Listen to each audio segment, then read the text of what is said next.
Assalamualaikum warahmatullahi wabarakatuh. Halo sahabat semuanya dimanapun Anda berada, semoga dalam keadaan sehat walafiat. Buat kalian yang masih cari kerja, yang bingung, yang belum mendapatkan pekerjaan tetap, kalian bisa tonton video saya sampai selesai, karena di channel saya ini hanya akan membahas seputar lowongan pekerjaan. Dan buat teman-teman semuanya, saya akan memberikan sedikit tips. Saya bukan mau mengajari, tapi saya cuma mau ngasih sedikit tips ya, bukan mengajari, mohon maaf. Buat kalian yang sudah mencoba melamar kesana kesini, memasukkan amplop coklat yang isinya lamaran, terus kalian belum dipanggil, belum ada panggilan, udah setahun 2 tahun, udah jangan dijadikan andalan, jangan terlalu berharap ke lamaran-lamaran itu, karena di samping kalian masih banyak juga peluang-peluang yang bisa menghasilkan pundi-pundi rupiah. Dan di video kali ini saya akan membagikan tips buat kalian, cara agar kita bisa mendapatkan penghasilan. Dari mana itu? Ya dari kita bekerja. Kerja apa? Saya akan kasih tahu buat kalian, buat yang gak pilih-pilih, buat yang tidak pilih-pilih dalam bekerja, buat yang mau bekerja keras, yang tidak gengsi, yang tidak gengsian ya. Oke, saya akan jelaskan kerjanya apa. Kerjanya menjadi seorang terapis. Kerjanya menjadi seorang terapis. Apa itu terapis? Terapis pijat refleksi. Terapis pijat. Jadi untuk kesehatan ya, untuk kebugaran. Nah, kalau di daerah Jabodetabek itu banyak sekali tempat-tempat pijat, tempat-tempat panti pijat, spa, massage kayak gitu kan. Biasanya dari dulu sampai sekarang kalau saya lihat, saya perhatikan, itu sering banget teman-teman saya dari sana itu ngeposting loker gitu, karena biasanya yang kerjanya itu keluar masuk gitu. Jadi buat kalian yang benar-benar mau punya penghasilan, gak pilih-pilih, kalian bisa ngelamar jadi seorang terapis pijat refleksi. Kalian bisa menjadi seorang pijat profesional. Nah, itu gratis tanpa ada ADM-ADM-an, tanpa ada admin-adminan. Kadang saya suka kasihan sama orang itu mau nyari kerja, mau ngelamar kerja, mau nyari duit, malah ngeluarin duit. Coba, mau nyari duit malah ngeluarin duit, itu kan aduh parah banget. Dan itu banyak terjadi di daerah kita di Indonesia ya, mau di mana-mana, mau di pokoknya nggak mau sebut saya daerahnya, tapi itu banyak banget fakta di lapangan tuh kayak gitu. Kita mau nyari duit aja harus ngeluarin duit, coba, parah kan. Jadi buat kalian yang benar-benar mau kerja, kalian bisa menjadi seorang terapis pijat. Kalau kalian bingung mau kerja di mana, kalian komen aja di bawah. Nanti akan saya arahkan tempat-tempat kerjanya di daerah mana daerah. Karena saya banyak juga teman yang kerja di pijat. Dan untuk penghasilan itu guys, kalau misalnya itu tempatnya rame, itu gajinya akan melebihi UMR. Itu gajinya bisa melebihi UMR kalau tempatnya rame. Terus apalagi kalau kita pijatannya enak, pijatannya bagus, kita bisa servis yang baik buat customernya, itu penghasilannya di atas UMR guys.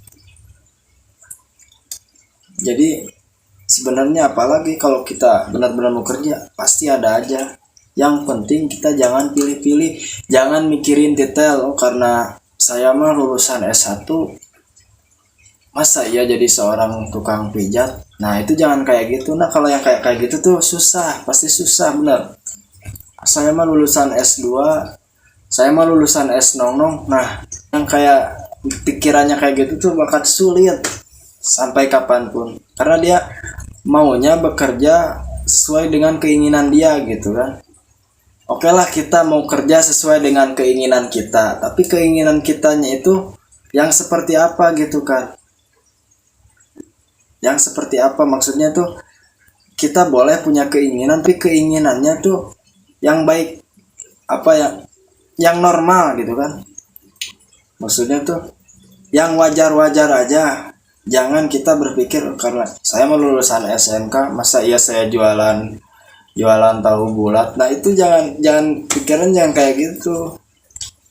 Kan kita judulnya kerja, kita kan nyari kerja. Jadi kalau masalah titel digabung-gabungin kayak gitu susah. Nah itu tip dari saya. Jadi mohon maaf buat teman-teman, saya bukan maksud mengajari, saya hanya mengasih tahu karena banyak fakta di lapangan yang kayak gitu tuh banyak, termasuk teman-teman saya juga banyak yang kasusnya seperti ini tuh banyak. Jadi kalau di kita itu kan kalau mau kerja atau mau ngapain aja tergantung orang dalam sama pulus ya. Pulus dan orang dalam itu nomor satu, bukan keahlian dan kemampuan. Nah di Indonesia tuh kayak gitu. Sebenarnya ya sangat disayangkan ya, masih banyak orang-orang seperti itu tuh. Jadi tahu saya, penting mah kita sekarang mah ngebahasnya apa namanya, ke intinya aja. Jadi kalian mau nggak jadi tukang pijat? Dan tukang pijat itu pekerjaan yang sangat mulia. Daripada kita jadi tukang korupsi, itu pekerjaan yang sangat hina. Walaupun dia kaya mentereng, mobil banyak, rumah gede, tapi dia hasil duitnya hasil nyopet. Itu bukan korupsi, namanya nyolong. Jadi bahasanya jangan dibagus-bagusin. Udah, kalau yang tukang korupsi itu disebutnya tukang maling aja. Misalnya si A tertangkap nih, ada di berita, kita jangan sebut korupsi, tukang maling. Udah kayak gitu aja. Jadi buat kalian, mohon maaf, saya bukan maksud mengajari atau saya bukan maksud so tahu, tapi karena kebanyakan fakta di lapangan seperti itu, jadi sangat disayangkan. Kita kan punya tenaga, daripada kita buat mengayal ke sana ke sini, pengen kerjaan yang apa, yang aneh-aneh, udah yang gampang aja, jadi tukang pijat. Saya akan berikan gambaran informasi seputar apa namanya penghasilan. Nah penghasilannya itu biasanya kalau di daerah Jakarta, Bekasi, Depok, Karawang, nah itu tarifnya lumayan mahal guys. Untuk satu orang saja, satu orang pasien 80.000 sampai 100.000 tergantung menunya. Nah kalau kita misalnya kerja di tempat yang komisinya 50%, itu rata-rata ya. Kalau Jabodetabek rata-rata komisi 50-50, ada yang 60-40, ada yang lain-lainnya ya. Tapi kalian cari yang tempatnya komisinya 50-50. Jadi kalau misalnya tarifnya 100.000, jadi buat kitanya 50.000, buat bosnya 50.000. Jadi dibagi dua guys, dibagi dua ya. Nah biasanya dikasih makan, dikasih teh, dikasih kopi ya kayak gitu. Terus dikasih perlengkapan buat masak kayak magicom, galon, apa segala macemnya. Untuk jam kerja itu biasanya dari jam 9 pagi sampai jam 9 malam, tapi tergantung tempatnya. Tapi saya kasih tahu yang umumnya gitu, yang umumnya yang kebanyakannya yang kayak gitu kan. Mungkin ada juga yang nggak apa namanya, nggak kayak gitu. Ada juga mungkin yang bukanya jam berapa. Cuman saya kasih gambaran yang pada umumnya gitu kan. Nah kalau buka jam 9 pagi sampai jam 9 malam itu kita nggak terus-terusan kerja gitu, nggak terus-terusan apa dari masuk sampai diamnya itu istirahat. Nah, enggak kayak gitu. Jadi kerjanya itu pas lagi ada pasiennya aja. Nah kalau ada pasien baru kita kerja, kalau nggak ada pasien kita tidur, rebahan, apa diam gitu kan, mainin HP. Jadi kebanyakannya itu kita nyantai kalau di apa, kalau di tempat pijat itu. Beda lagi kalau kita kerja di pabrik. Nah kalau di pabrik itu kita diamnya tuh cuman pas lagi waktunya istirahat sama pulang. Udah. Nah kalau di panti pijat itu banyak sekali kita banyak nyantainya, banyak diamnya gitu kan dibandingkan kerja. Cuman nggak nentu juga. Kadang kalau lagi rame ya, misalnya pasiennya itu berdatangan terus, ya pasti kita terus-terusan bekerja. Dan semakin kita capek, kalau di panti pijat ya, semakin kita capek, semakin sibuk, semakin kita ngeluarin tenaga semakin banyak. Nah, itu semakin semakin tinggi juga penghasilannya, semakin gede juga penghasilannya. Umpamanya nih kita misalnya satu hari bisa mijit misalnya 5 orang. Nah kalau 5 orang dikali 50.000 satu orang, udah 250.000 kan. Kali sebulan, coba dikali sebulan 250.000, dikali sebulan udah berapa tuh? Itu bisa melebihi UMR. Cuman namanya kita kerja di kerja di bidang jasa, apalagi gajinya, apalagi sistemnya komisi, itu pasti nggak tentu, nggak tentu. Misalnya penghasilannya 250 sehari itu nggak tentu. Cuman kalau kita bagus kerjanya, kalau kita bagus servisnya, pasti banyak juga langganannya. Nah itu sedikit gambaran dari saya segitu ya. Untuk teman-teman yang benar-benar mau belajar, mau jadi seorang terapis pijat, banyak kok pelatihan-pelatihan di daerah-daerah daerah-daerah terdekat teman-teman juga pasti ada. Kalau mau bisa kita tinggal cari loker aja, cari loker lowongan pijat, pasti banyak. Kalau misalnya nggak tahu teman-teman, nanti saya yang kasih informasi. Dan buat kalian yang mau jadi seorang terapis tukang pijat, kalian bisa komen di bawah. Nanti kalau setelah ada lowongan kerja pijatnya, saya akan membagikan kepada kalian. Nanti kalian ada kemauan, ada keinginan, terus giat. Yang terutamanya ya satu, jujur aja kita. Walaupun kita nggak pinter, walaupun kita nggak cerdas, tapi kita jujur. Dan dibalik kejujuran juga kita harus cerdas. Maksudnya harus tahu juga, karena kalau kita bodoh nanti dibodohin orang.